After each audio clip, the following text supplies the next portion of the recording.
అంబేద్కర్ కోనసీమ ద్రాక్షారామ శివలింగం ధ్వంసం ఘటనపై పోలీసులు విచారణ వేగవంతం చేశారు. స్థానికంగా ఉన్న సీసీ కెమెరాల ఆధారంగా దర్యాప్తు చేస్తున్నారు. ఘటన జరిగిన రోజు ఒక వ్యక్తి తిరిగినట్టు గుర్తించారు. తోటపేట గ్రామానికి చెందిన శ్రీనివాస్ అనే వ్యక్తిని అదుపులోకి తీసుకుని విచారిస్తున్నారు. అయితే శ్రీనివాస్ మానసిక సమస్యతో ఉన్నాడని స్థానికులు చెబుతున్నారు. శ్రీనివాస్ పారలు గుణపాలు తయారు చేస్తున్నట్టు తెలుస్తోంది. శివలింగం ధ్వంసం చేయడానికి గల కారణాలపై ఆరా తీస్తున్నారు. మరోవైపు ద్రాక్షారామంకి వైసీపీ నేతలు తోట త్రిమూర్తులు, పిల్లి బోస్, చిర్ల జగ్గిరెడ్డి వచ్చారు. గోదావరి తీరంలో పురాతన కపిలేశ్వర ఘట్టంలో నిన్న శివలింగాన్ని ధ్వంసం చేశారు గుర్తు తెలియని వ్యక్తులు. ఘటనా స్థలాన్ని ఎస్పీ పరిశీలించారు. నిందితులను పట్టుకోవడానికి ప్రత్యేక బృందాలు ఏర్పాటు చేసినట్టు తెలిపారు. ధ్వంసమైన శివలింగం స్థానంలో ఇప్పటికే మరో శివలింగం పునఃప్రతిష్ఠించారు. ఘటనకు కారణమైన వారిని కఠినంగా శిక్షించాలని ఇప్పటికే సీఎం ఆదేశించారు. ఇదే విషయానికి సంబంధించి మరింత సమాచారం మా ప్రతినిధి సాయి సుధీర్ ఫోన్ లైన్లో అందిస్తారు. సుధీర్. సంతోష్, అంబేద్కర్ కోనసీమ జిల్లా ద్రాక్షారామ శివలింగం ధ్వంసం ఘటనపై విచారణ వేగవంతం చేశారు పోలీసులు. అంటే తోటపేట గ్రామానికి చెందిన శ్రీనివాస్ అనే వ్యక్తిని అదుపులోకి తీసుకుని విచారణ చేస్తున్నారు. అంటే ఇతను పారలు గుణపాలు తయారు చేస్తూ బతుకుతాడు, ఇక్కడ లోకల్ గానే ఉంటాడని స్థానికులు చెప్తున్నారు. దీనికి సంబంధించి అసలు శివలింగం ధ్వంసం చేయడానికి గల ఎందుకు ధ్వంసం చేయాల్సి వచ్చిందని కూడా పూర్తి స్థాయిలో విచారణ చేస్తున్నారు. అంటే దీనికి సంబంధించి కూడా మొన్న అర్ధరాత్రి తర్వాత ఈ శివలింగం ధ్వంసం జరిగింది. పురాతన శివలింగం ఎంతో ఈ పంచారామ క్షేత్రంలో ఒకటైన ద్రాక్షారామ క్షేత్రానికి సంబంధించి ఎంతో పురాతన విశిష్టత ఉందండి. కపిలేశ్వర ఘట్టంలో ఉన్న ఈ శివలింగాన్ని ధ్వంసం చేయడం, అదేవిధంగా హైందవ సంఘాలు ఆందోళన చేయడంతో ప్రభుత్వం కూడా స్పందించింది. దీనికి సంబంధించి 6 ప్రత్యేక బృందాలు ఏర్పాటు చేసి అక్కడ శివలింగం ధ్వంసం చేయడానికి గల కారణాలని, అదేవిధంగా సీసీ కెమెరాలు కూడా పరిశీలించారు. దీనికి సంబంధించి కూడా ప్రస్తుతానికైతే శ్రీనివాస్ అదుపులోకి తీసుకుని ఎందుకు ఈ ఇష్యూ చేశాడు, శివలింగాన్ని ఎందుకు ధ్వంసం చేయాల్సి వచ్చిందని కూడా విచారణ చేస్తూనే మరొక వైపు ఇతను మానసిక సమస్యలతో ఇబ్బంది పడుతున్నాడు, మానసికంగా కొన్ని డిజాస్టర్తో ఫేస్ చేస్తున్నాడని స్థానికులు చెప్తున్నారు. దానికి సంబంధించి కూడా అసలు అదంతా నిజమా కాదా అని కూడా పోలీసులు విచారణ చేస్తున్నారు. మరోవైపు వైసీపీ నేతలు పిల్లి బోస్, ఎమ్మెల్సీ తోట త్రిమూర్తులు, జిల్లా అధ్యక్షుడు చిర్ల జగ్గిరెడ్డి కూడా ఇప్పటికే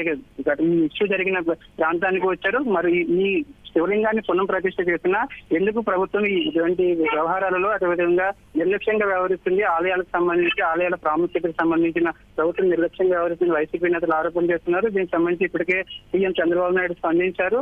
ఎవరు ఈ ఘటనకు కారణమైన వారిని కఠినంగా శిక్షించాలి, అసలు ఘటన ఎందుకు చేశారని కూడా పూర్తి స్థాయిలో విచారణ చేయాలని స్పష్టత ఇచ్చారు. సంతోష్. సుధీర్, అయితే నిందితుడిని విచారించారా? విచారణలో ఏమైనా చెప్పాడా?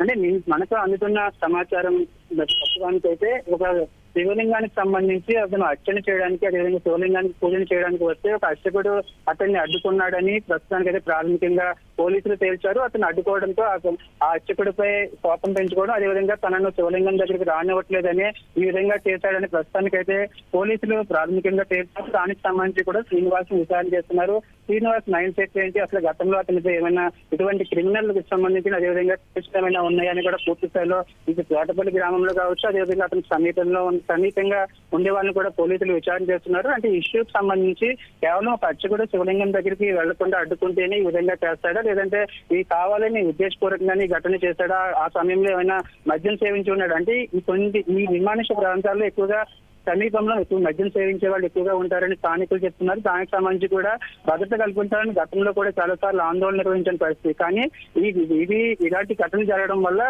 కూడా అతను ఆ సమయంలో ఏమైనా మద్యం సేవించి ఉన్నాడని కూడా పోలీసులు విచారణ చేస్తున్నారు. సంతోష్. సుధీర్, అయితే నిందితుడిని ప్రెస్ ముందు చూపించే అవకాశాలు ఏమైనా ఉన్నాయా?